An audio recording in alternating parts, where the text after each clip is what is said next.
Millennials are people born between 1980 and 2000.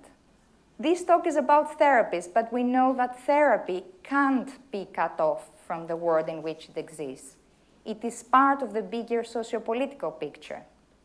I expect that if I asked you to raise your hands if you knew some or all of these facts about Britain, there would be a sea of raised arms.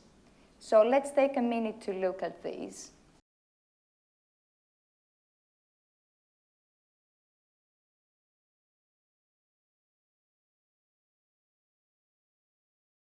However, when Wordsworth wrote in 1799, bliss was it in that dawn to be alive, but to be young was very heaven, does it still resonate right now?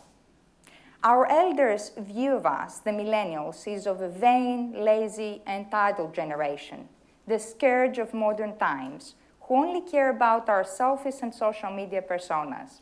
I have even read that we have literally been incurably infected by pesticides, Chernobyl, and listening to hip-hop. I'm not joking, by the way. This is what some pundits really think. So my generation gets caught up in fighting back the accusations of narcissism, excessive yet fragile confidence, lack of commitment, and impatience. There are generationalist extremists like Claire Fox, who gave a keynote address at this year's Conference of Psychotherapists and Counselors for Social Responsibility.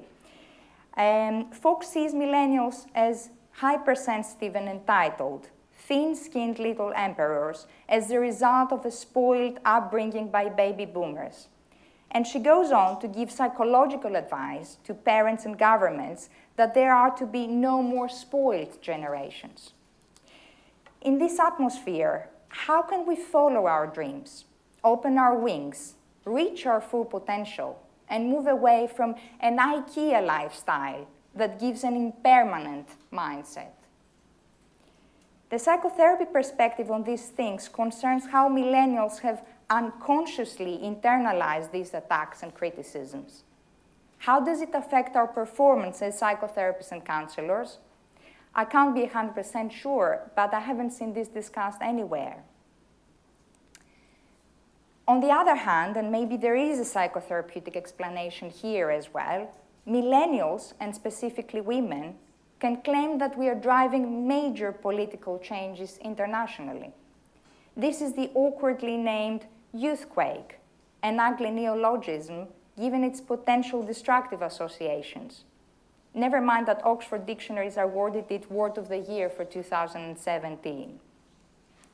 One example is Black Lives Matter that started in Ferguson, Missouri by 3 millennials, Patrice Cullors, Alithia Garza, and Opal Tometi. Their activism has rolled on to question racial and gender imbalances in pay, as well as protesting against state and structural violence and systemic institutionalized racism, an intersection between feminism and the quest for racial justice is being created. The Me Too campaign was promoted by millennials, and it has aroused their voices. I could give you numerous other examples, such as this one, Maura Donegan and the shitty media man list. But I feel that the point is made. I would like to complexify things a bit. Activists and social critics Claire Coatman and Guy Shrubsole write that for the majority of our childhood, adolescence, and young adulthood, history is primarily something that has been done to us. It is a point with which therapists can both resonate and question, no matter what our theoretical approach is. Valerie Walker-Dean's work makes a more specific connection to the experiences of young women. The system makes it very difficult for them to become subjects with autonomy. We, are being systemically reduced to sexualized bodies.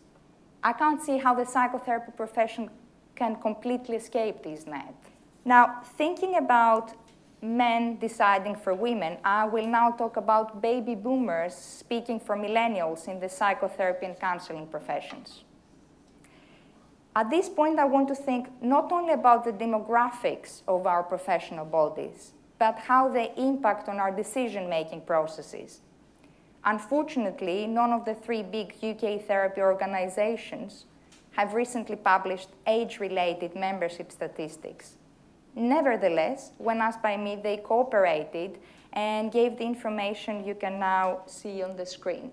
So let's take a minute to look at the three big psychotherapy organizations. So UKCP, the average age is 58, with just over 66% of their full clinical members between the ages of 50 and 69, and 24 under 50. From their total 7,995 members, only 445 are below 40. BACP, they asked me to clarify that this is only from the membership who replied to their survey for ages. Only 14% of their membership is below 40, whilst 58 is between 50 and 70. And the BPC, an estimated less than 10% are under 40. What happens to all those young therapists who graduate every year from our organization and university courses? Is it a case of pyramid selling, or is it an institutional defense, unconsciously keeping youthful competition at bay? Is the goal to get younger people to give up in despair at living and working in constant financial anxiety with lack of opportunities? Is it the shadow of a profession that we know values experience and doesn't expect anyone to retire, working into their 90s? And is it a further shadow that the impact of this neoliberal assumption on younger therapists is merely noted but never acted on? Despite this photo's comic message, I would like to invite you to notice the embodied power struggle represented by the small, obedient kids and the tall adult who seems to have enough space around him to make gestures and talk at them. I remember a similar setup at a psychotherapy conference on social injustice at the time of that slippery Cameronian conservative claim that we are all in this together. So I asked the pretty obvious question, are we actually all in this together generationally in our profession? I need to say that I was then in my late 20s and was working both as a therapist and as a waitress in order to make ends meet. The immediate reaction by a 60-plus man was similar to what you see in this photo. He shouted at me that I need to go and work voluntarily to gain the experience required to apply for serious jobs, and that I should stop complaining that millennials can't find therapy jobs. He said he had done it. He was followed by a woman of a similar age who, although she didn't shout at me, reminded me that I'm of a generation that wants everything to be given to them on a plate. Both of these interventions are characterized by gender and by generation. What is so important is that dispossession of this kind is not only financial. As social anthropologist Athina Athanasiadou asserts, we need to engage with a different and differential manner in which the anxieties and excitements of life and relationality are socially distributed. Recently, Susie Orbach wrote about how a political psychotherapist supports the shift from internal psychological binaries to grasping the connection to the binary of woman and man. Hence, as she argues, you can't just separate intimate and public spaces. May I add something to what Orbach wrote, something about my binary for today?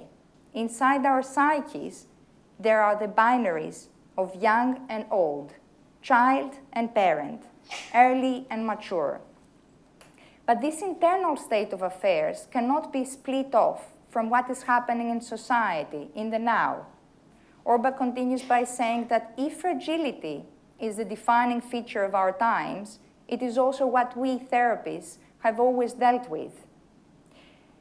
My interest is in what we could call intergenerational fragility, in a profession whose core primal fantasy remains, whether we like it or not, an austerity version of Oedipus. Youth ageism, insofar as there is a diversity agenda in the therapy world, would it be possible to include tackling generationalism within it? If we want to train people from the millennial generation and their successors, a shift is necessary in our profession's collective consciousness. A shift that makes youth shame-free, ordinary, and visible, rather than something only allowed for the specially talented.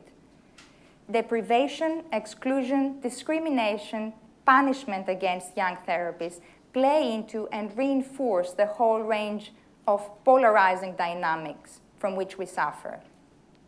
Young people, millennials, may bring their fiery energy and willingness to fight to help psychotherapy turn back the many threats to its existence that we know about. We are ready to respond to your call.